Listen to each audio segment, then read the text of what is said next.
yeah, I want to like be really honest with all of you because I'm so candid about my experiences. So I don't want anyone to worry. Like, I promise I'm okay. Hi, my people.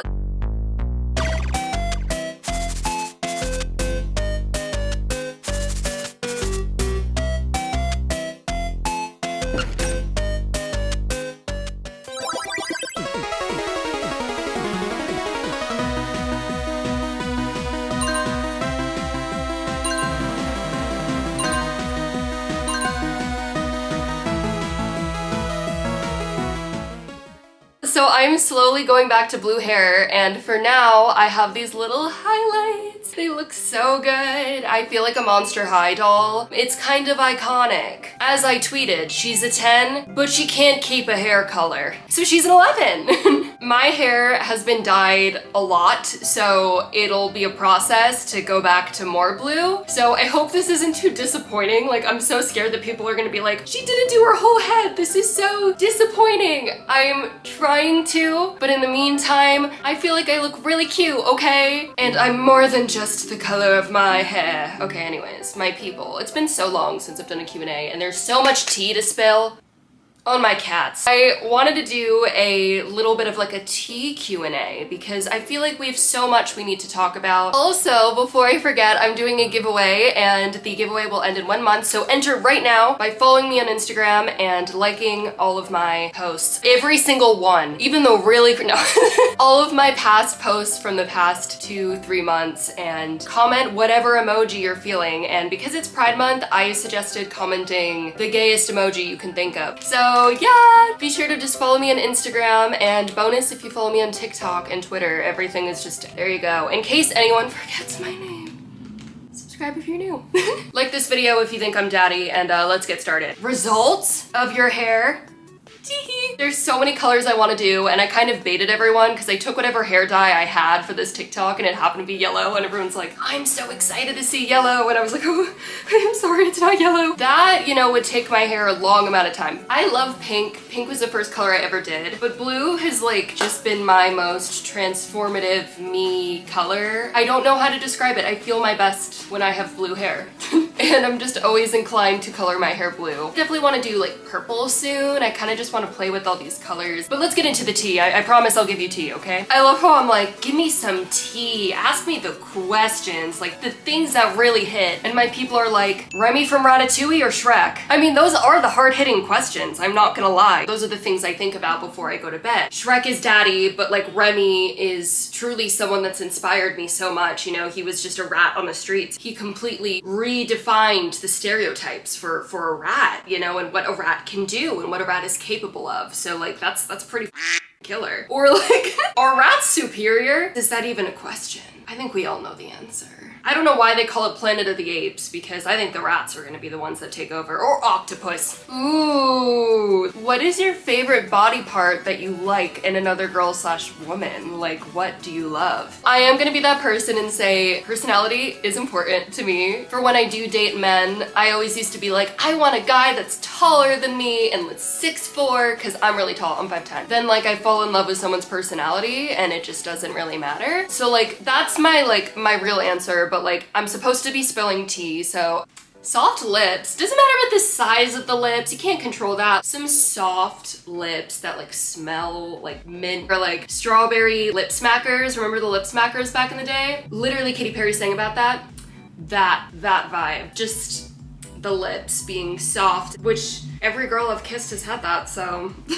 Anyways, what made you decide to be daddy? What made me decide to be daddy? I mean, I think I've always been daddy. Whenever we would like film music videos, did you ever do those like parody music videos as a kid? Like on iMovie during sleepovers when we were like 9 years old? They always made me the boyfriend, so like some weird way, you know, being assertive and confident, like holding high regard for yourself can be seen as masculine. I'm like, well then I'm daddy. That is a declaration of I can have all those traits, but then, you know, I can also be mommy, like it can also be empathetic and graceful. I don't know about that. I trip over my, okay, anyways. But like real talk, it started because of this video I filmed when I was like 18 where I made a fan account for myself because I'm my biggest fan. And yeah, my online presence at the time, it wasn't even my online presence, like that was my personality, and I definitely still do have a lot of elements of this. I was like very bubbly and naive. So I was like, what's the complete opposite of that? Daddy. So I made the fan account like Jessie Paige's daddy or something, and people loved it. There's like a hashtag Jessie Paige's daddy, and it's like 25,000 posts. Guys, thank you.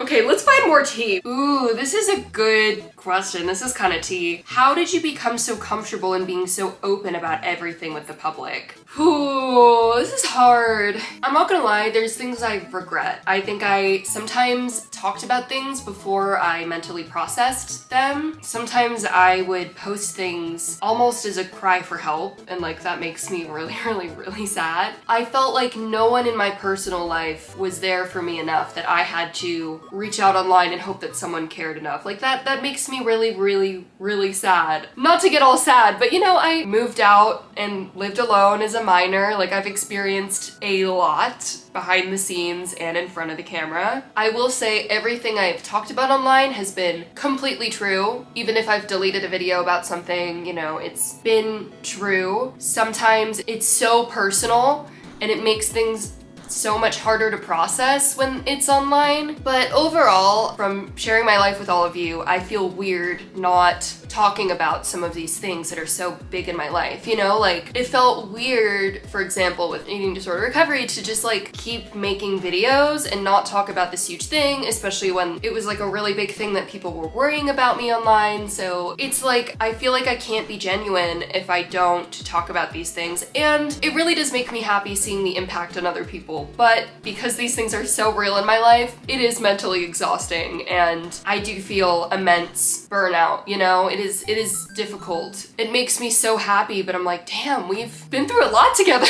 It's so interesting. Like, I think a lot of you guys online know me more than like casual friends that I've hung out with a few times. It's kind of insane. So I will always continue to share a lot of my life online because the best things in my life and the most impactful posts I've made have stemmed from my personal experiences. But I just want to make sure in the future I like really process things before I share them online. Hopefully that makes sense. Okay, how are you doing in recovery? I think I'm definitely way better than when I first started. I was like hormonally a mess, and like I really have worked on that and tried to work on it. I have like a lot of like residual things from recovery that make me like really just sad for myself and hurt, you know? Like, I guess from like losing my period for like years. I just have so many health issues I didn't have before, and like I can't help but feel angry at myself. And you know, I didn't have the health issues like until I recovered, so it's like kind of hard for me to separate the two. I even like through that time developed a really big fear of doctors. It was like going to a doctor perhaps wouldn't enable my behavior, so I just would not go to doctors for years, and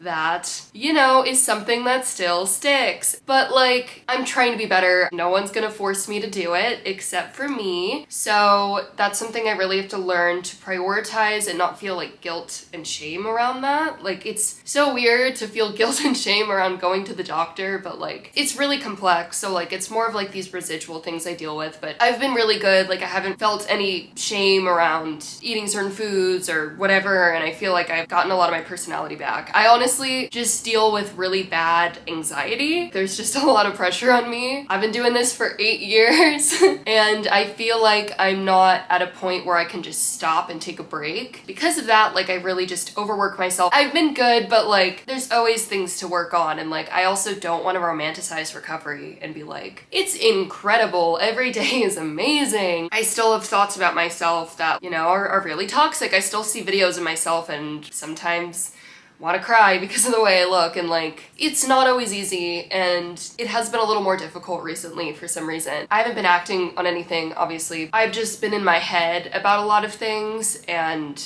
you know, I just need to like get out of there. So Yeah, I want to like be really honest with all of you because I'm so candid about my experiences. So I don't want anyone to worry. Like, I promise I'm okay. You know, this is like a very exhausting disease, and me just like bouncing back and being normal, like not normal. No one's normal, you know? Everyone's dealt with trauma and things like that. There is no normal, and there's no like not being normal because of your mental health, obviously. Like, there's no reason to feel shame around something you really just can't control. But yeah, I don't want anyone to worry. It's more of just, I've just been hard on myself. Like, not acting on anything, but just extremely in my head. So I think with like being honest about this online, like I always want to be honest with my people. You know, you've all like lived through this with me, so I feel weird just being like, it's great. And also that's not an accurate representation of what recovering from an exhausting mental illness is. So anyways, okay, what is something you've struggled the most with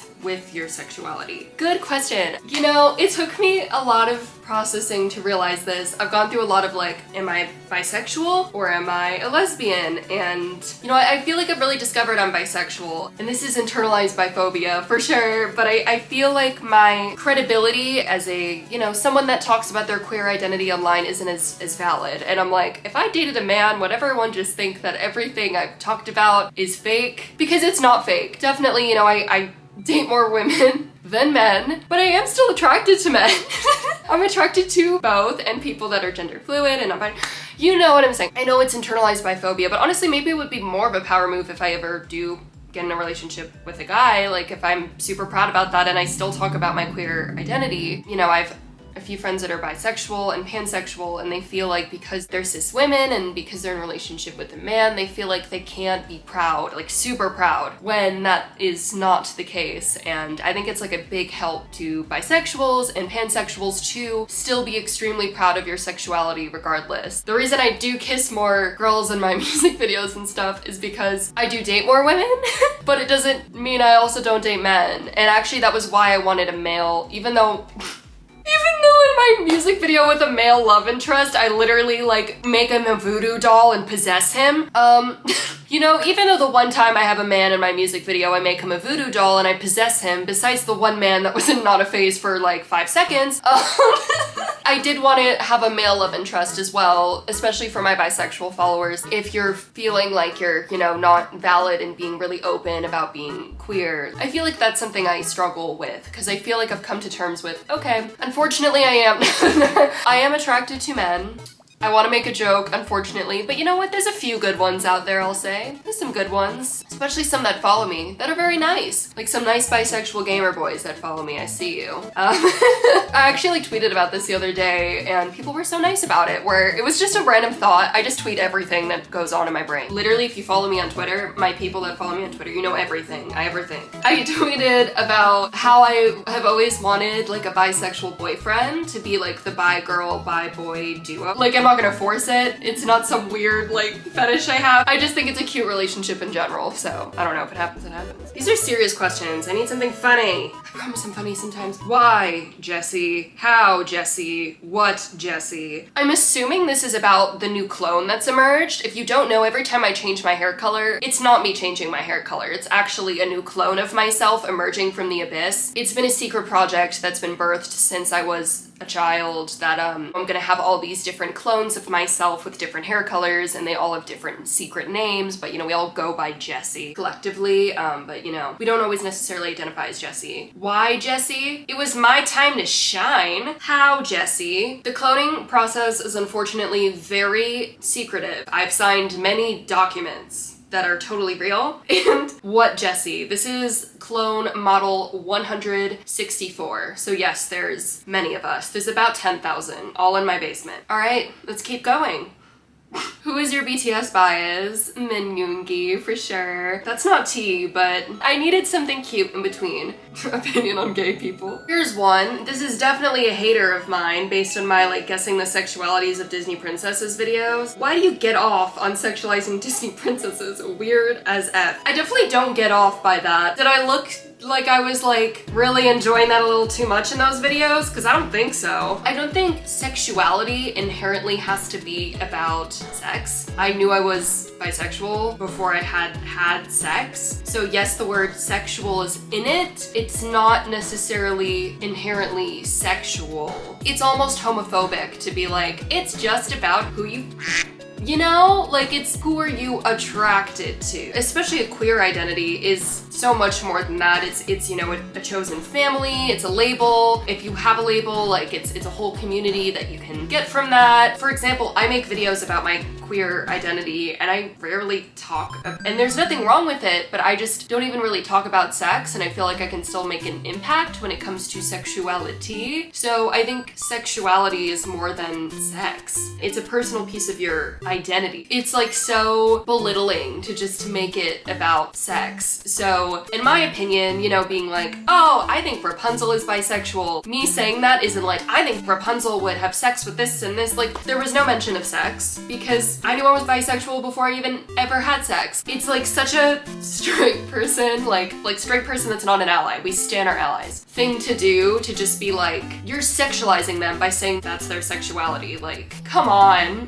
When kids are like 2 years old and you're like already setting them up, little girls with boyfriends and stuff, like that's fine. It's just, I don't know, it really messes me up. I think that sexuality and queer identity is way more than just having sex. There was not even like a mention of having sex at all in the videos, at all. It was, yeah, I feel like Ariel would really like emo boys. What does that have to do with sex? Come on, stop being weird. Okay, sorry, this like really upsets me. Advice for adults with selective mutism, toaster and milk bath. I like your username. If you don't know, I've talked about it in a video. I was mute for basically 16 years. Had an 8 in all my classes. I was basically in a special ed autistic program for a lot of my upbringing. I feel like because of the way I present, no one ever believes me, and that really upsets me. One of the reasons I present so neurotypical passing, I guess you could say, is because that was such a big part of my upbringing, was learning to no longer do these certain things. I had certain stims where I just did them all day. I could not film a video like this without doing them. And I still do those things, but I've learned to do them like before I go to sleep and when I'm alone. And I feel like no one's gonna believe me because like, I don't know, sometimes I feel like I like dress like I'm the popular girl in school or something. I don't know. Maybe I don't. I mean, like, my hair is blue. I do this one when I get really excited, and the other day someone walked in on me doing it, and it really made me really embarrassed, and I felt really uncomfortable. So it still is in my everyday life. I'm just really good at controlling it because that was something I was trained literally to do since I was like 3 years old. They were like, this girl is definitely on the spectrum. Anyways, advice for that. I feel like with selective mutism, you choose a person, and it was really hard for me because I had these really weird relationships growing up where I'd only have one best friend I could talk to, and then I could not talk to anyone else. And then the parents would come in and be like, yeah, they really need to branch out. And then I would have to find a new, like, one person I did everything with and attached to. It was super, super weird. So I feel like slowly expanding that has really helped. But also, I think as an adult, you know, it is valuable to have just 3 really good friends. Like, just 2 or 3 and you're good. Like, you don't need to push yourself and be hard on yourself. It's okay if you can't talk in the same way to more than 3 people. For me, it's just like a few of my friends and then my camera. So my people, when it comes to everyday things, I feel like pushing yourself a little bit, not being hard on yourself when you can't